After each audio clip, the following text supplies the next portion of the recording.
It's Darkside Phil's Game of the Year Awards for 2012, the top 10 best games of the year. Well, alright, The Walking Dead versus Far Cry 3. Let's break down each game, and I'll discuss where I really feel they excelled and why they're both great candidates for Game of the Year. The Walking Dead, even though it's light on gameplay, and a lot of people would rather call it an interactive movie than a video game, really is that. It's an interactive work of art. It's got some of the best dialogue, some of the best characters, some of the best writing and plot development that I've seen in a video game in several years. In fact, I would probably go as far to say that the last plot of a game that I liked the characters as much as I did in The Walking Dead was back in Mass Effect 1. That's right, the game that started the whole trilogy really kind of fell off of the storytelling a little bit with 2 and 3 and went to a more action-based gameplay. I really feel The Walking Dead really just said, we're going to tell an amazing, gripping, emotional story. We're going to have some of the best characters, and I'm going to actually nominate Clementine as my pick for the best protagonist of the year. She's emotional, she's developing as a child, and she got to see how the choices that you make and the things that you say to her and the things that you do with her affect her as a person.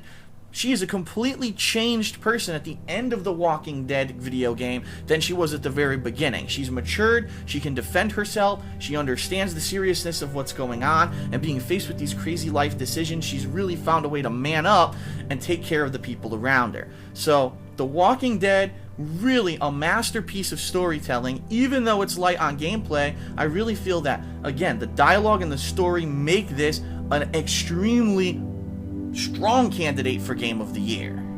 But now, let's look at the other side of the coin and talk about Far Cry 3. It has a solid story. It's nowhere near as good as The Walking Dead's, but really where Far Cry 3 excels is the gameplay. The fact that you're not just running and gunning the entire game like a lot of these other first-person shooters. You actually have to think about what you're doing. You have to be stealthy in a lot of cases. In fact, a lot of the missions either require you to be stealthy and never be detected by the enemies, or actually will give you large experience bonuses if you do so. The ways that you can do crazy different executions, the variety of gameplay, the fact that there is some platforming, there's exploration, there's item collection. There's just so much to do in Far Cry 3, and the environments, the graphics, beautiful, lush environments, some of the characters. I'm going to go out and say now that my pick for Villain of the Year by far is Voss. What a unique, complex character. Someone who came to this island, one person, basically got corrupted by the head of the criminals that are there, actually got operated on in his head, and now he's kind of a half-cocked, crazy drugged out dude who's just leading these pirates to do crazy shit and do whatever they want. He's a very interesting, complex character. Every time that you see him, you're entertained, and either you love him or you hate him, but either way, he really is the thing that moves the game along. And so Voss, one of my favorite villains probably of any game I've ever played. But in addition to that, just there's so much content, and it really does stand to say, in this day and age, when you put down your $60 or whatever it is that you pay for a game, that you get your money's worth. This game not only has a wide variety of first-person shooter content in the story mode, but then in addition, there's online multiplayer, then there's also online cooperative gameplay. And neither are like groundbreaking, but still, it is going to be more hours that you will get invested in this game and more bang for your buck. So Far Cry 3, unlike The Walking Dead, it's not a great game necessarily only because of a great story and character development or writing, but the gameplay. It's a major focus on entertaining and varied gameplay that makes Far Cry 3 a very strong contender for Game of the Year. So writing and story and character development and emotional response versus gameplay and quality and bang for your buck and lush visuals and graphics, what wins? When you have a Game of the Year showdown with two exceptional games for completely different reasons, how do you pick a winner? Well, I'm not going to wuss out. I'm going to hunker down and I'm going to man up and I'm going to pick my pick for Game of the Year, which is Epic Mickey 2. Just kidding, it's The Walking Dead. So how did I come to a final decision on my pick for Game of the Year? Well, when it really comes down to it, both Far Cry 3 and The Walking Dead excel at what they are. And I couldn't just base it off of quality or quantity. I had to find a definitive factor that put one above the other. And when it really came down to it, I had to think about uniqueness. Which of these two games is the most unique and is a game that could change the face of gaming in the future? Far Cry 3, for what it is an amazing first-person shooter. As I've said, I really feel that this is the epitome of the Far Cry formula, and if they continue to put out games of this quality, that they're going to always have hits. However, I have played games similar to Far Cry 3 before. I can draw direct parallels to Dishonored, to Deus Ex Human Revolution, and other games that have been kind of similar to it, and although it is more action-based than those games, I can say, okay, it kind of is something that I've played before, even though it is probably one of the best in that category.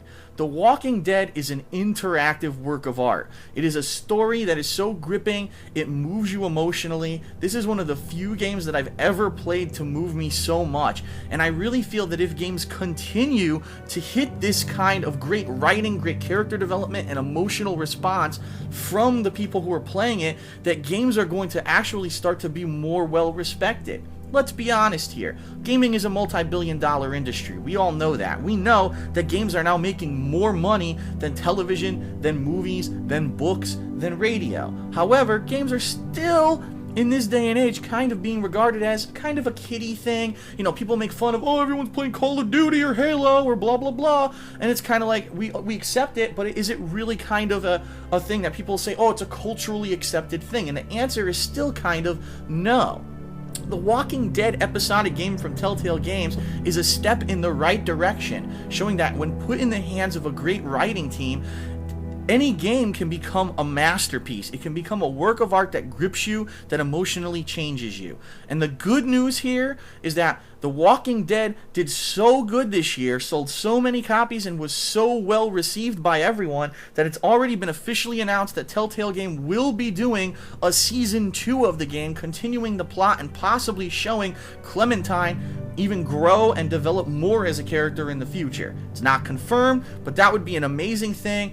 I just cannot wait to get my hands on Season 2. Hopefully Telltale Games will get their act together and actually give us solid release dates for the episodes, which they haven't been able to do with The Walking Dead Episode 1, but I really can't complain considering the game was so outstanding. So, The Walking Dead, congratulations. My personal pick for Game of the Year, and I do want to say it is very, very... It makes me feel great to see that so many other major media outlets, yes, that's right, the mainstream gaming media who I criticize so much, have also either picked Walking Dead as their game of the year or gave it respect and put it in their top 10 games of the year, showing that even a game that may not be super heavy on gameplay, if it has the story and the emotional impact and it has the amount of quality that The Walking Dead really had, that it can be recognized as a great game. Congratulations. Thanks a lot for tuning in to my Game of the Year series. I'm really looking forward to the games coming up in 2013. We've got a release-heavy schedule right now, especially just within the first quarter of the year. There are some AAA heavy hitters that it looks like are lining up to be really great ones. Please tune in to DSP Gaming over the course of this year to check out great gameplay, and head over to my vlogs only channel, The King of Hate Vlogs, for updates on what I'll be playing, for gaming schedules, for reviews of the games as they come out, and for all kinds of other content. So thanks for joining me for the Game of the Year Awards of 2012. I hope you enjoyed the countdown. I will see ya for new gameplay this year.